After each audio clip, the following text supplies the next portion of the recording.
Hi there, Andre here from Peak Motorcycles. As you can see, I'm still in my garage, but I won't be here for very long because very shortly I will be off to the National Exhibition Centre, the NEC here in the UK, near Birmingham, for Motorcycle Live. So this is the UK's motorcycle show. It takes place every year, except not last year because of COVID. It is happening this year, and I'm delighted to say that it is and that I'll be going. So it's a little later in the year than it normally is. I think it normally takes place in November, a couple of weeks after EICMA. This year is no exception, but because EICMA was later, Motorcycle Live is also later. A few things I'd like to talk about. First of all, it's the motorcycle manufacturers who were not at EICMA who will be going to the NEC. So that includes BMW, Ducati, KTM and the associated brands including Husqvarna and GasGas.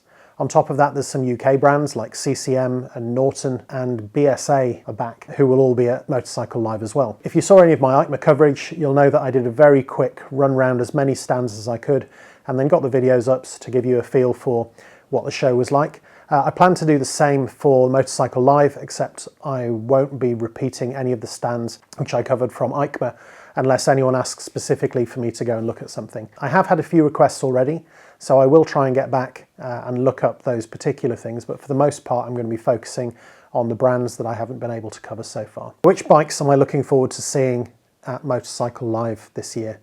So first up, Norton motorcycles will be there, and they've had an interesting couple of years. If you read the papers, you'll see they've been through the mill a bit and come out the other side.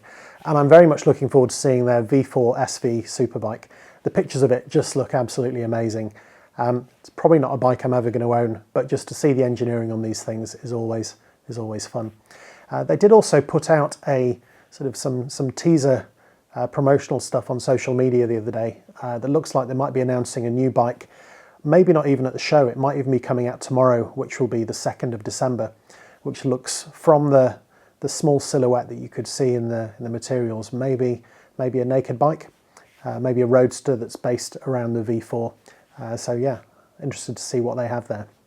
So another manufacturer that I'm really interested in seeing, and I think this might be one of the highlights for me, is BSA. So BSA, or Birmingham Small Arms, was one of the biggest motorcycle manufacturers in the world. In fact, in the 1950s, I think they were the biggest, producing 1 in 4 of all motorcycles, which is just astonishing. Like so many British industries, they fell by the wayside over the years and closed their doors in the 1970s. And now, more than 40 years on, they're back. They're now owned by Mahindra, who took over the brand a few years ago. And there was some talk about focusing on electric bikes, but I think they're also going to have some petrol bikes too. No idea what they're going to be showing at the show. I've seen some rumours that it might be a 650cc twin. Not sure where they got that idea from, but they certainly seem to be selling very well. So yeah, really interested to see what BSA are going to come up with. The next bike I'm looking forward to seeing is KTM's RC490. Now this might sound like an odd bike to choose, but following on from the Yamaha R7 that I saw at EICMA, I think these small capacity sports bikes could be really fun. You know, they're the sorts of bikes you could really wring their necks on public roads without too much fear of losing your license.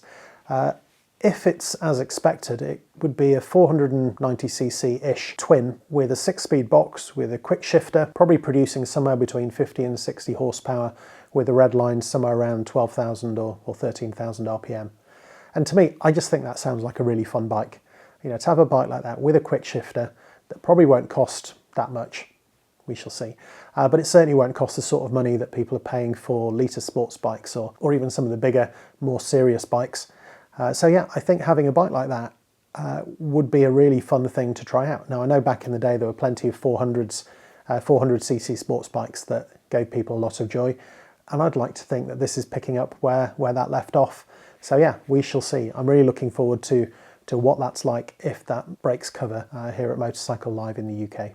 BMW will be at Motorcycle Live. It's nice to see because they weren't at EICMA. Although having looked through what's in BMW's 2022 lineup, I'll be honest, I was struggling to find anything to get really excited about. You know, some bikes have got a few new features, a few new colour schemes, but no new models that I'm aware of.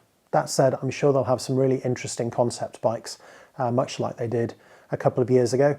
So I'm interested to see what they have there, and who knows, maybe there will be a new bike announced that has managed to stay secret up until this point. And the very last bike that I'm interested in seeing, and I'm not sure if this is going to be available at the beginning of the week, and that is Ducati. So Ducati have been releasing their new bikes on various short videos. I think there's been one every 2 weeks over the last few weeks.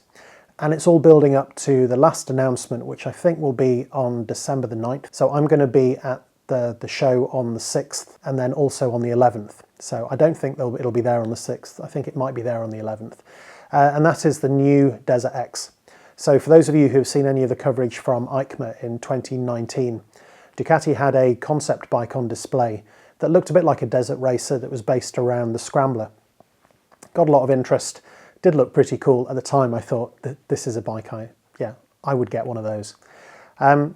I think over the last couple of years they've had a bit of a rethink, and I think that what is going to come out is going to be slightly different. Some of the rumours suggest it's going to be built around the 959 platform, which could be interesting. It's certainly a tried and tested engine that pushes out a fair old chunk of power. So if Ducati can do something amazing with that and put that in a sub 200 kilo bike, who knows, then I think they could really be onto a winner. Although we will only find out about that at some point during next week. So that's it really. Again, very similar to the EICMA coverage. If there's anything you want me to look at specifically, please add it in the comments. I'll try and look at as many things that I can, and I'll try and get back to you, include those in my videos as I go through. If you get your comments in, if you can get them in by end of day Sunday, that's Sunday the 5th of December, then I'll have a chance to look at them before I'm there on Monday the 6th.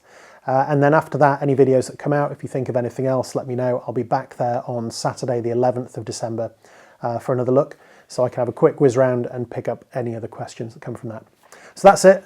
I hope that's been interesting and useful. If it has, please like and subscribe, and I will see you at the show. Thanks for watching.